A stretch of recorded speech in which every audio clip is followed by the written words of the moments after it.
Nate Buzolic, thank you for joining us. First of all, you grew up in Lakemba, which is in southwest Sydney. It's probably the heartland of Muslim Australia, more than 50% Muslim population there now. What was it like growing up there? What impression did you have of Jews and the situation in the Middle East?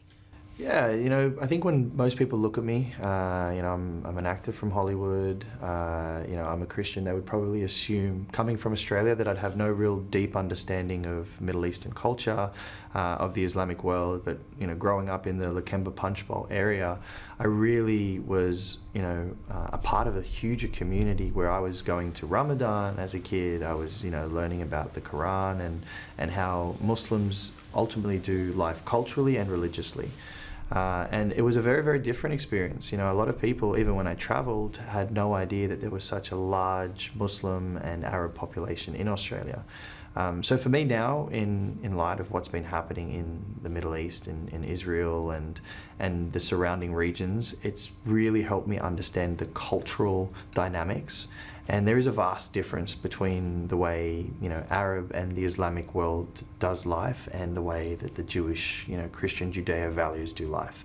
And sometimes those two worlds clash, and to understand how those two worlds kind of see things differently and their worldview is actually really, really important to making better sense of the landscape of what's unfolding right now.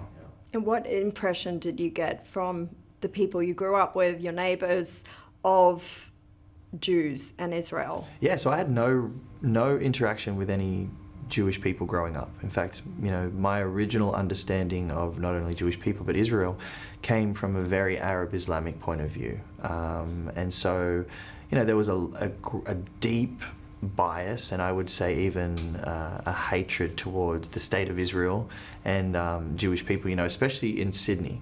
When you think about out west, there's a large Muslim and Arab population, and then you go to the eastern suburbs where the Jewish people sort of gather.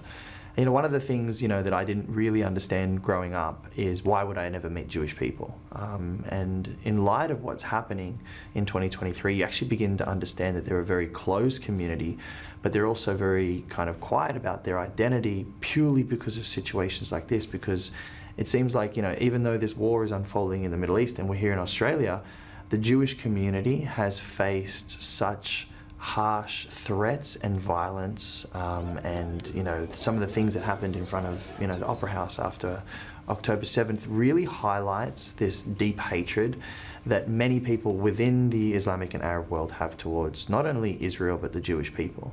Speaking of those protests outside the Opera House, and there were also scenes where you grew up in Lakemba, of people openly celebrating the October 7 attacks. There was a prominent preacher who called it a day of victory. How does it make you feel to see that in your home suburb and in your home city? It's shocking. It's shocking, and it's disappointing that, the vast majority of Australians don't understand what they were actually celebrating. Within the Jewish community, everybody was aware of the horrific nature of October 7th. And I think, sadly, mainstream media and, social media today really hasn't been able to amplify the radical violence and barbaric nature of what Hamas did on October 7th. 1,500 innocent, unarmed Israeli civilians brutally murdered, whether they were at the Nova Music Festival, whether they were in the various communities, which are kibbutzim around Gaza. I mean, we're talking about women being raped, children being slaughtered in their bedrooms, families being massacred around their table. And when you see a community of people celebrating that anywhere in the world, it should appall the international community to a point that we really have to address this greater issue that we have. You've made a name for yourself in Hollywood. You left Australia, you starred most notably in the series The Vampire Diaries and then the spin-off The Originals. What made you want to take a break from the acting, possibly, as a professional actor, this is risky for your career, and speak out about Israel? What made you want to do that? I went to Israel the first time in 2017. I'm a Christian. It was something that was just pulling on my heart to have a deeper understanding of the text that Christians follow, so the Old Testament and the New Testament. And one of the most important elements of this God of the Bible, he has a covenant relationship with a very specific group of people and a very specific land, which is the Jewish people in Israel. And I think, one of the saddest realities for Christians is we're so disconnected from the Old Testament. We're so disconnected from the foundations of our beliefs, which really kind of amplify all the story that leads to this figure that we believe in called Jesus. And we kind of just focus on the Jesus, but we don't really understand this promise covenant relationship that God had with the nation of Israel and the Jewish people. So I was always really, really curious about understanding that. And what was shocking to me is when I went to Israel for the first time in 2017, I realized that everything I was taught about Israel from not only an Islamic but an Arab point of view was completely wrong. And so often what I found is that the perception that the Arab Islamic world tried to portray Israel as had, I would say, brushes of truth but hide the greater context. And so what they were really trying to do is create this evil enemy in the eyes of the world, which just wasn't there. And so when I went to Israel and I saw the beauty of the Jewish people, and I saw how successful the nation of Israel was, and how it was actually the one true democracy in the Middle East, it really started to make me think, have I been supporting or been complicit in this hatred towards Jewish people? And growing up, I heard so many anti-Semitic statements and things said about not only the nation of Israel but Jewish people all over, by Arabs or Muslim believers all over the world. So when I really started digging into the history and started pulling out what they were trying to say and seeing the truth of it, it really just started to frustrate me. So I would vocalize this online, and obviously the backlash would be pretty severe. With someone who stands for Israel, who supports the Jewish people, there always tends to be a very, very violent response from the other side. You are one of the few celebrities who have spoken out in support of Israel. I mean, even among Jewish celebrities, and then to come from a non-Jewish celebrity, what sort of personal toll has there been for you since speaking out? And I know you've been doing it for a number of years, but much more frequently even since October 7. It's what you would expect, it's death threats in your DMs, it's all kinds of false evils spoken about you in comments, and even people will make TikToks and other videos just trying to defame you. I think the one thing that the pro-Palestinian propagandists want to achieve is they want to discredit you. And they want to attack you, and they want to give you all sorts of titles so that everyone will stop listening to your voice. So often you'll be called Islamophobic because you want to support the nation of Israel. And so these are just tactics that they tend to use, and this kind of really does highlight this greater issue where it's not an open conversation saying, well, let's really look back at the facts and the history of this nation, but rather let's, use emotionally manipulative driven language to sort of scare the other side into silence. Do you think that's why so many celebrities don't speak out? Absolutely. When you think about celebrities and their social media platforms, it's all about generating and continuing the success in their industries. And so any negative press, any negative comments is going to deter them from being successful in what they do. So, it's an absolute strategy of pro-Palestinian supporters to attack anybody who supports Israel in a hope that they would be too scared to lose their reputation or their career or whatever it is that they're sort of working towards. Obviously, you weren't put off by it, and you have gone in person and spent a significant amount of time since October 7 in Israel. Why did you want to be there? It was important for me to go to Israel because I knew that if I spoke from my place, I live in the US now. I live in and I've spent the last 18 years of my life in the US. But if I just spoke from the US, talking on a topic that's in another continent, I knew ultimately people would start saying, well, what do you know? How do I believe you as opposed to believing people who are reporting from Gaza or reporting from the regions that surround Israel? So for me, it was really essential that I was there on the ground and actually had real conversations with people who experienced October 7th and who continue to experience the horrors of what this Palestinian movement has really been over the last 75 years.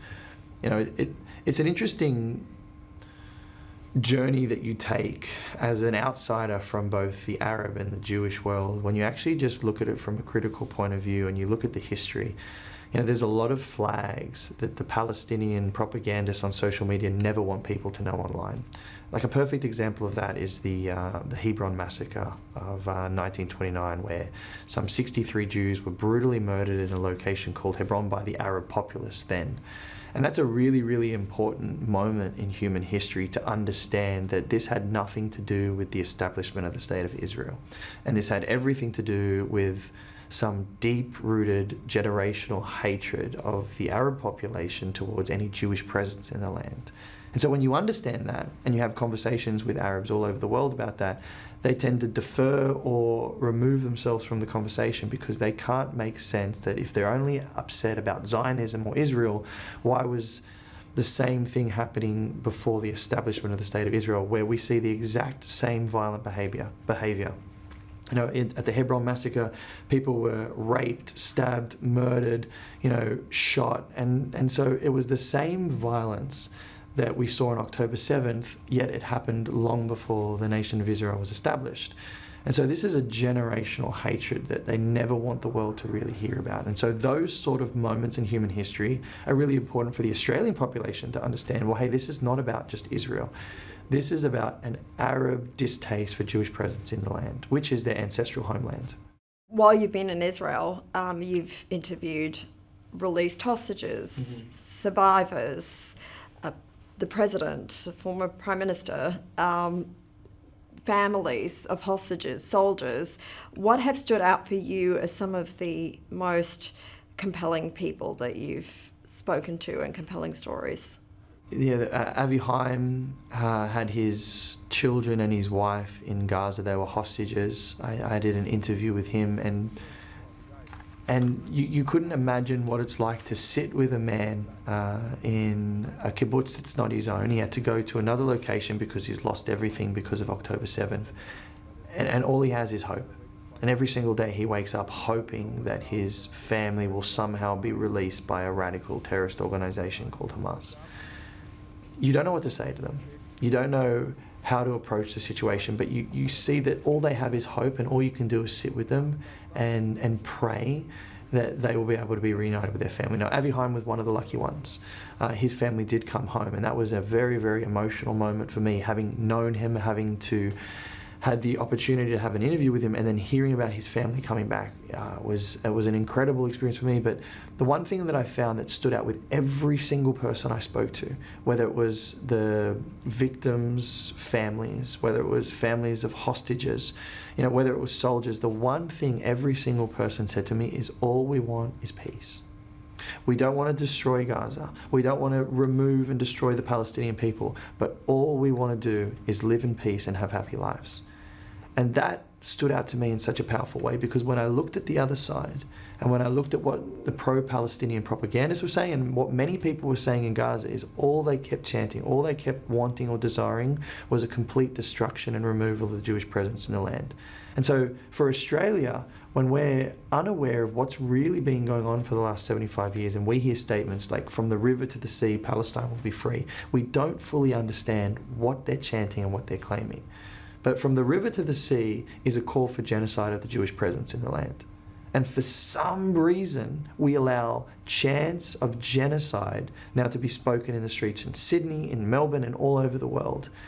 So it's a bizarre point in human history that we're living in, where we say, well, racism is wrong in 2023, but racism towards Jews is going to be okay. And war is wrong in 2023, but if it's a war against the nation of Israel, then maybe it's okay. And terrorism is wrong in 2023, but if terrorism happens in the state of Israel, well, then maybe there's a justification to it.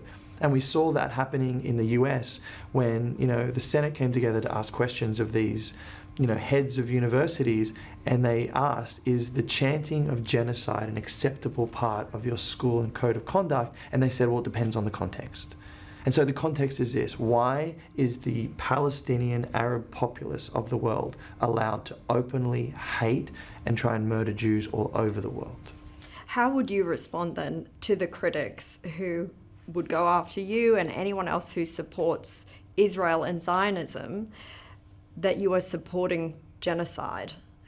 And obviously we're seeing, as we go to air now, as we film this interview, South Africa take Israel to the International Court of Justice with accusations of genocide. How do you respond to those critics?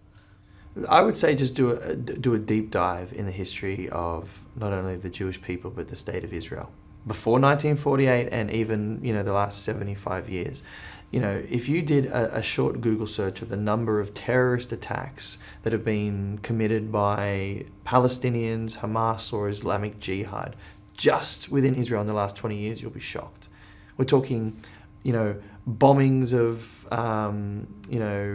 Passover dinners, buses, shootings in the streets of Tel Aviv. I mean, I've been in Israel 26 times, and every single time I've been there, there's been a terrorist attack. And the sad reality for the Israelis and the Jewish people is they've had to become used to it. They've had to become used to rocket fire from Gaza and random terrorist attacks on the streets of their own cities. And if it happened anywhere else in the rest of the world, every single nation would say enough is enough. We have to cut the head off of the dragon. We have to put this to an end because otherwise our people are going to just be dying innocently. And the sad reality is when you look at the people who suffer most, these Palestinian terrorists who infiltrate Israel or are living within Israel are always targeting women, children, and unarmed civilians. You've seen a lot in your time in Israel of physical evidence of the atrocities of October 7. What was that like to look at, and how does it make you feel when you see all the denials and justifications online for it? It's sad, and I think we're at a point in human history where we have to make a choice.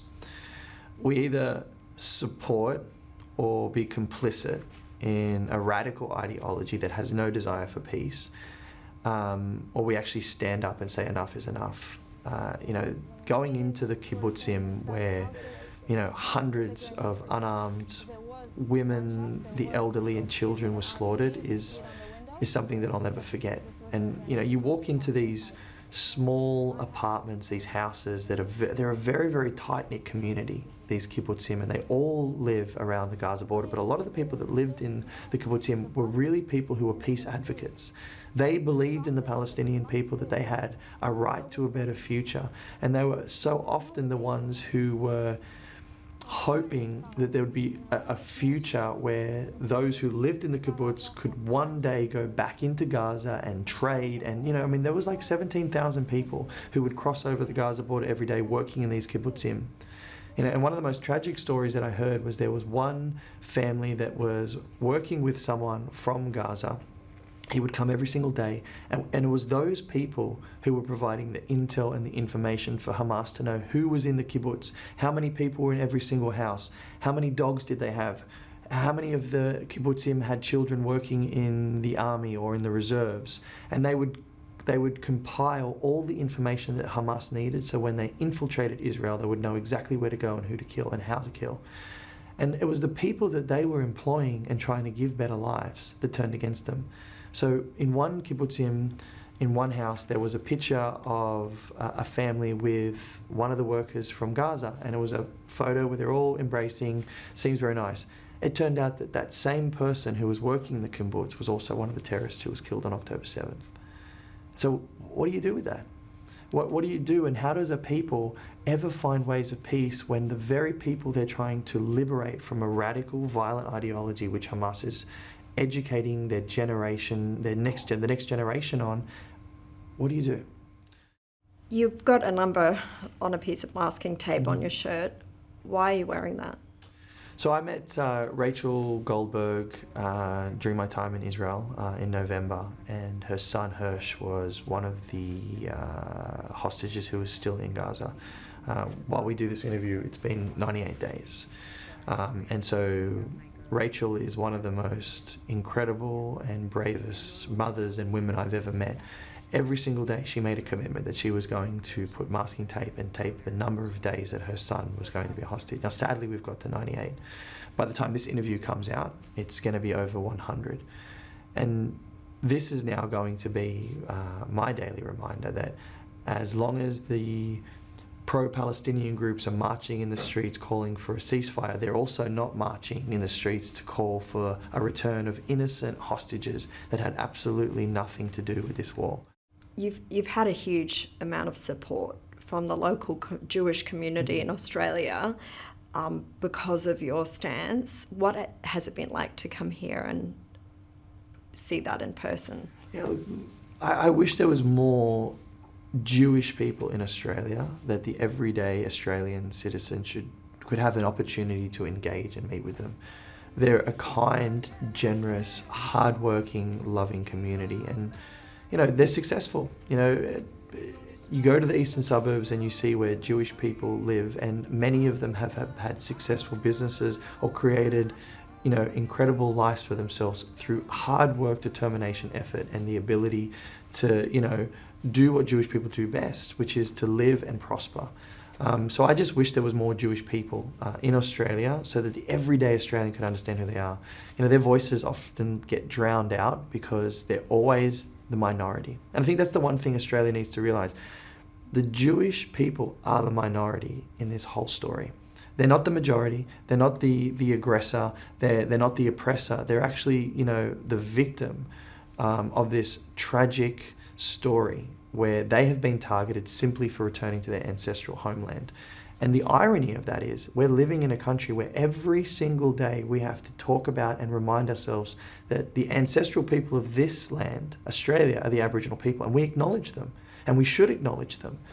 But the hypocrisy of Australia right now is this: we acknowledge that the Aboriginal people were the First Nations people of this land, and yet we do not acknowledge that the First Nations people of the nation of Israel are the Jewish people. History tells us that. And so now we have to ignore history, and we have to ignore everything that every single historical book will tell us in favour of a pro-Palestinian movement that was ultimately created in 1964. There is an irony that a lot of that pro-Indigenous movement here seems to be in support of Israel no longer being in existence, or the pro-Palestinian movement itself. How do you battle the sort of misinformation that you see online? I know you've also, copped some censorship through people mass reporting your account. How do you see the online environment and work with that? Yeah, I think what people need to realize is this is much bigger than just an Israeli-Palestinian conflict. The whole world is going to get dragged into what is happening in Israel. And, this involves Russia, this involves Iran. Iran and Qatar have put serious money behind this conflict, and they have been clear in their intentions. Iran wants to destroy the state of Israel. And, on the battlefront on social media, they have been using bots, and they have been using every single tactic under the sun to silence any sort of voice of reason, any sort of voice of logic. So anybody who stands up and supports Israel will instantly be flagged in their system, and they will be targeted. My account, when I first started speaking on Israel, was taken down 4 times. Now, Instagram told me that, generally speaking, you have to get about 100,000 reports to have your account brought down, but I was getting millions. And that's all because Iran, Qatar, and this pro-Palestinian movement is an organised, well-funded movement to silence any voice that would counter their narrative.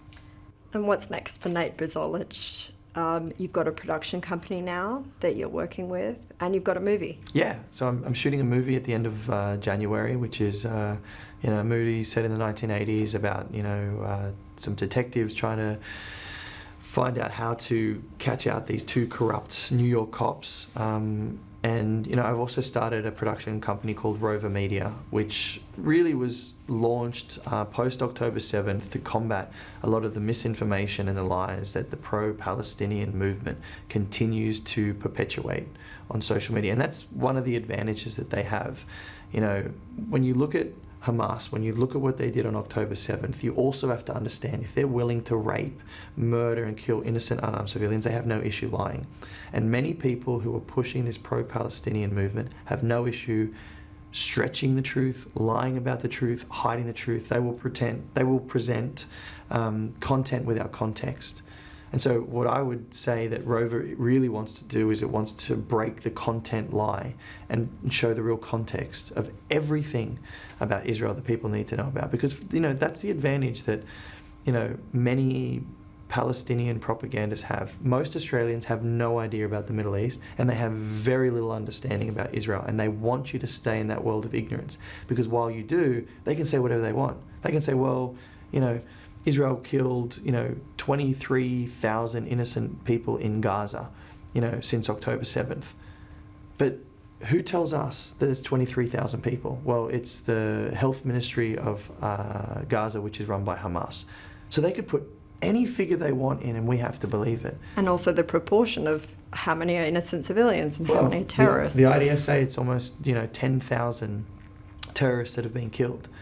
So when you look at that, you don't hear anybody from Gaza, you don't hear anybody from pro-Palestinians who say, well, 10,000 of those people who were killed were radical terrorists who were holding RPGs, Kalashnikovs, or they were trying to kill IDF soldiers as they work their way through terror tunnels.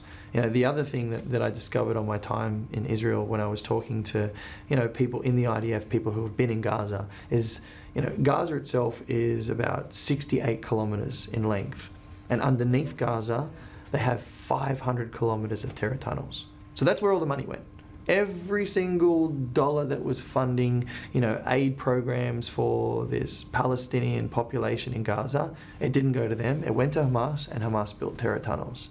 And will that change if Hamas stays in power? Absolutely not. So the elephant in the room that pro-Palestinian propagandists don't want you to be aware of is Hamas. You get rid of Hamas, and then there's an opportunity for peace. As long as they remain, it's going to be the same cycle of hate from generation to generation. Nate Buzolic, thank you for being so generous with your time. Thank you.